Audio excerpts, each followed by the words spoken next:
Darfur's genocide began in 2003. I've seen the profile of Darfur rise, at least, among the student population. We do see. My generation has gone strangely silent. I don't know. We who marched against the Vietnam War, and we were so vocal and passionate, have become dispassionate.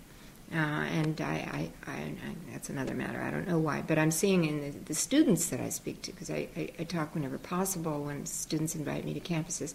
The stand groups are amazing, and bravo to them. And there's been a divestment campaign. This also is crucial to remind people. If your holdings are in Fidelity, for example, check where, if you've got your nest egg somewhere, that your money isn't being used to finance a genocide. These two massive oil companies, PetroChina and Sinopec, are financing a genocide. So I didn't know, actually, my pension plan was with Fidelity. So I pulled it right out, and I wrote an op-ed about Fidelity. Fidelity's not the only one, but it's something to check in to make sure that you've got your nest egg in a place that's not harming innocent people.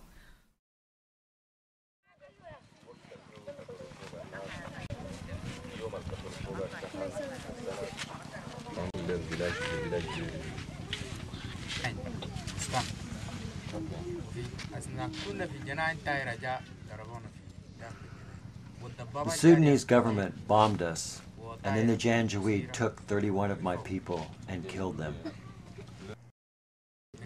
After they killed the women, they threw them into a fire. I am sure that in just 1 hour, 31 people were killed, and one was my brother.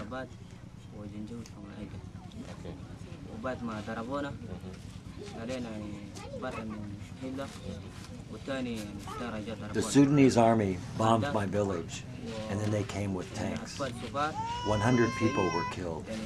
Then the Janjaweed came and raped all the young women and put all the pregnant women on a fire. My sister was raped and killed. She was 16 years old.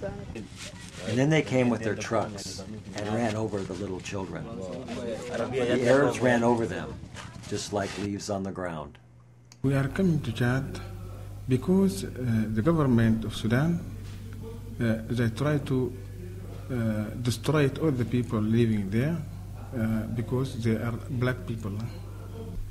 So the government of Sudan, yes, they use airplane for burning the area, and the Janjaweed people, they got rid of the horses and camels and big car for carrying the big bomb, and also they have airplane outside and try to bomb the village. Attack more the children and the old man. They are not trying to run. They are all killed.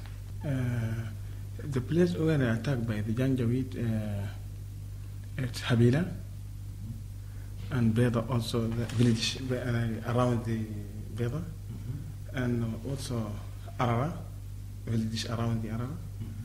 And this area, they are all burned by the government people and the Janjaweed.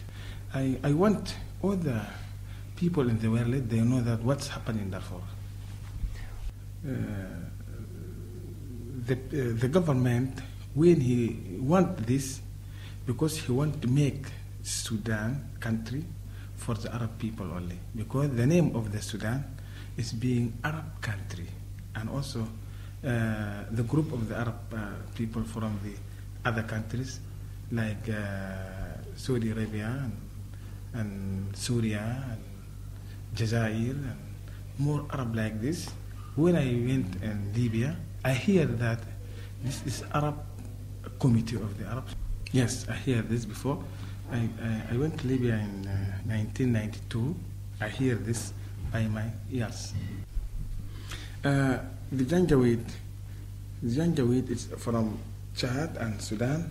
They are all doing in one circle, so as to make Sudan and Chad, they all belong to Arab country.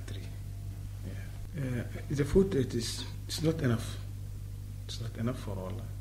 Not enough food to eat. And the water is not okay.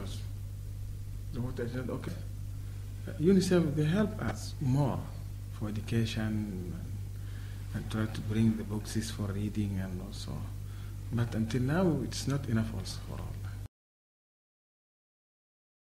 God, they're unable to plant. They don't have their seed supplies. They don't have their land. And even if they had access to a field, they don't have the security to go out there and plant, let alone harvest after the rainy season. So they're missing their season of planting here, as they've missed it for I don't know how many seasons in Darfur. So then you have an extremely fragile population. Now will be dependent on aid agencies who have cut way back after December evacuations, skeletal, unable to meet the needs of the people. So I think you're going to just see huge mortality rates, huge.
Was really among the first to call it a genocide. It made the determination in 2004. Colin Powell came right out and said, "I've determined that genocide has occurred." And in the same paragraph, he said, "This doesn't mean we have to do anything." So thereby, essentially killing the Genocide Convention Act, saying, it's not imperative that we do anything. I mean, I think there should be a permanent UN force. I don't think this genocide would have happened, not in Darfur, and it wouldn't be ongoing in Chad right now, if there had even been the threat of an intervention. We had UN Resolution 1706, that was in early September. That should have sent 22,700 peacekeepers into Sudan, because it had a robust Chapter 7 mandate. That meant it did not require the consent of the government. But what it did require was the political will to go in against the wishes of that government, perpetrators of the genocide. And there's no precedent for this, so people are dilly-dallying, knocking on the door and saying, please, Mr. Hitler, can we come in and liberate the camps? Please, Omar al-Bashir, can we come in and stop your genocide? No? Oh dear, so there's all this hand-wringing. Now, I guess there's this larger monopoly game, going back to your question of where China and the United States are in a bigger game, where apparently the people of Darfur and Eastern Chad and Central African Republic too are the expendable chips in some bigger money game. With knowledge, surely comes responsibility. And I figure if people know and then they turn away, Well, they're bad.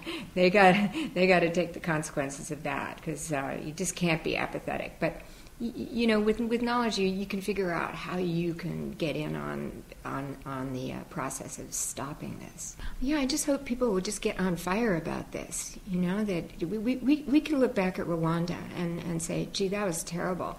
If only we'd known. And what were we doing when more than 800,000 people were slaughtered? This is Rwanda in slow motion. This is preventable. And yet, it's been 4 years in Darfur.